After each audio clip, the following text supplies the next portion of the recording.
Print servers in federal environments create risk and unnecessary complexity.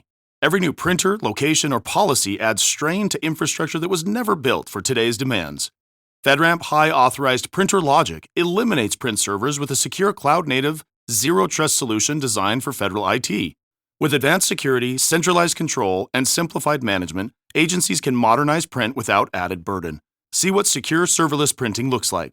Visit Vasion.com to learn more. Federal Drive is presented by GEHA, Government Employees Health Association, proudly providing health and dental benefits to federal employees and their families. Visit GEHA.com. Recent enforcement actions are giving contractors a clearer picture of what federal investigators are looking for in small business set-aside programs.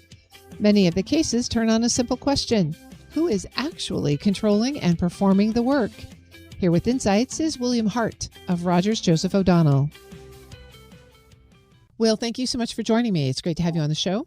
Pleasure to be with you. You are following a couple of storylines that we touch here every once in a while. In the last few weeks, we've seen DOJ announce major False Claims Act settlements involving federal set-aside programs. And at the same time, SBA has announced changes to the administration of the 8A program. When you look at those two storylines separately, how do you connect the dots? What is happening in the 8A community? Well, I think the biggest thing is that the administration has clearly targeted the 8A program as part of a broader push against diversity, equity, and inclusion programs. And a number of cabinet members have made statements saying that the program is ripe for abuse and believe that it is rife with fraud.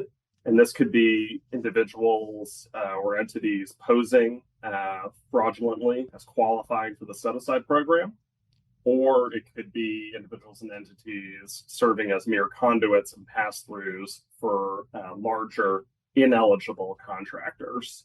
So I think what's going on here is every part of the government is coordinating with the Justice Department in order to target, identify, and ultimately investigate and potentially prosecute fraud among its 8A contractors.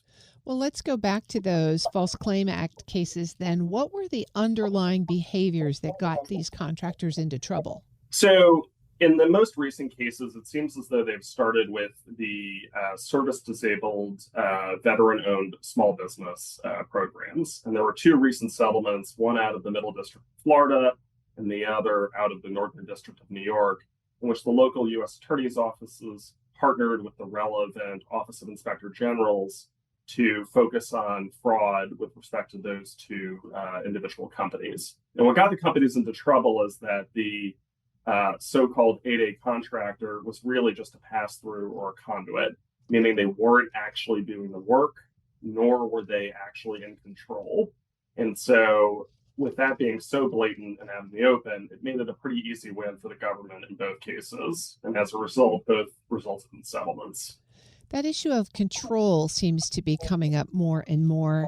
How does the government determine whether a small business is actually controlling the work or just serving as the pass-through for someone else? What do they look for? They're looking for actual operational management capacity. So they're looking for, is the small business 8A eligible entity actually making managerial decisions? Are they actually doing work and billing to the contract? Or are they merely just simply forwarding emails along, for example, to a broader entity behind the scenes that would not actually be eligible for the 8A contract in the first place? But they're looking for what is the lived reality on the ground, not what the corporate structure might otherwise suggest. And are these cases coming up because the government is doing 100% review of the files, or are there whistleblowers, or how do these cases come to the attention of the Department of Justice? So it can happen in a number of different contexts. As your listeners almost certainly know, the False Claims Act has a qui tam provision. No one actually knows how to pronounce the Latin phrase, but I go with qui tam. You can ask 100 different FCA practitioners. You might get 100 different responses. But that is one of them. And obviously, there are strong financial incentives for so-called relators to bring these cases if they're successfully adopted and taken on by the government. So that's one way in which it could come up, and that's how it came up in the Northern District of New York.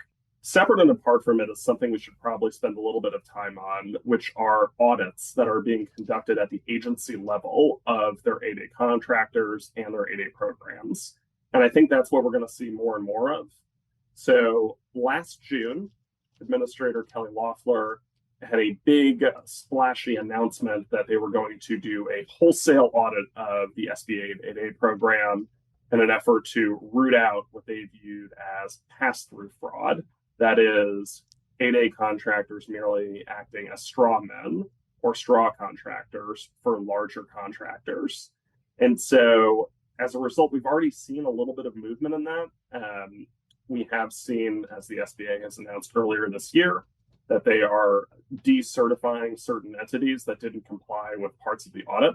And independent of that, Secretary of War Peter Hegseth has announced a Department of War audit of 8A contractors, and again has alleged in the press clippings that the program is rife with fraud and that taxpayer money is being wasted and not steered toward small businesses, but rather large defense contractors.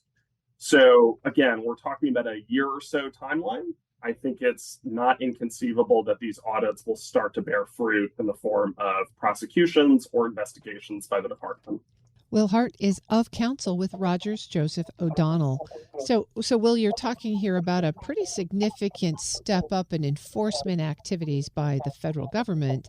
At the same time, has there been sort of an increasing risk behavior on the part of small business contractors? Are they setting themselves up to be caught in these audits?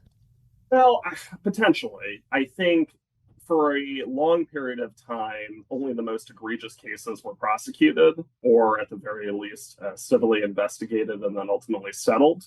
And it takes a lot of investment to actually prove that an 8A was just a pass-through or a straw man in the contractual arrangement.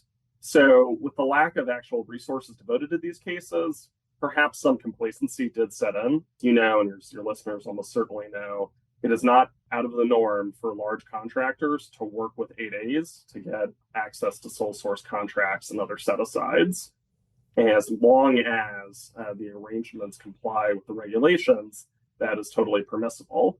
But as we've kind of been talking about, it's a sliding scale, and we look at the facts on the ground as they are in terms of who has control in the arrangement. And so I think it's easy for these arrangements to be set up with the best of intentions, but unfortunately, it begins to fall to the point where the larger subcontractors is exercising more control than was originally contemplated. As we're looking at this period of increased enforcement and examination by the federal government, if you were advising an 8A firm now and they were checking to see whether they might be vulnerable, what would you want them to start looking at? Well, first, we would look at corporate structure and how the one entity is actually doing the contracting itself. Second, we would look at the relationship with our subcontractor and what's spelled out in either the teaming agreement or the subcontract. Third, we would want to look at the division of labor and how labor is parceled out between the contractor, i.e. the 8A entity, and the subcontractor. And then we would want to look into the financial arrangements in terms of how much each side is getting out of the federal contract itself. So we would start with those four principles to ensure that both contractor and the subcontractor were in compliance.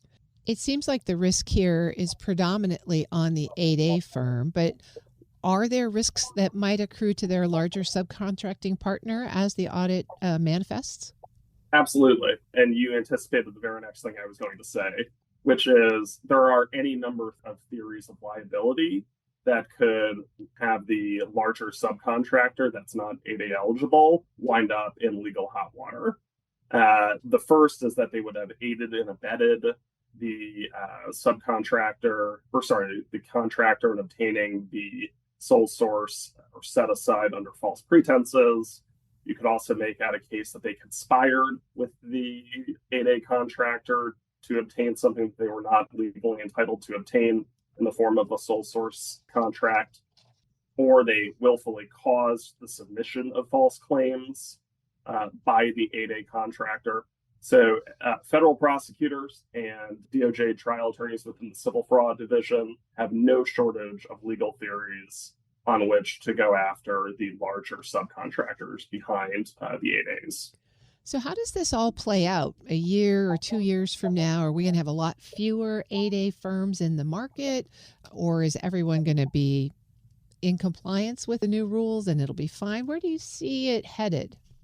I think it's conceivable to have two things. The first is, I think, as has already happened with the SBA, some of these entities are being decertified as 8A eligible after choosing not to comply or failing the SBA audit. So that's something that I think could continue to happen as each agency is going through its roles of 8A contractors. The second thing is that government can make an example out of one of the more egregious offenders, whether it's the larger subcontractor or the 8A contractor itself. A large significant case with a high dollar value attached to it, followed by a lot of press attention and press releases, and potentially a large settlement, or if the facts warrant it, a criminal prosecution. They can actually prove intent and willfulness. But I do see an effort to have a large prosecution or a large civil settlement to act as a deterrent in the market. William Hart is of counsel with Rogers Joseph O'Donnell. Will, I really appreciate you bringing this issue to us today. Thank you. Thank you.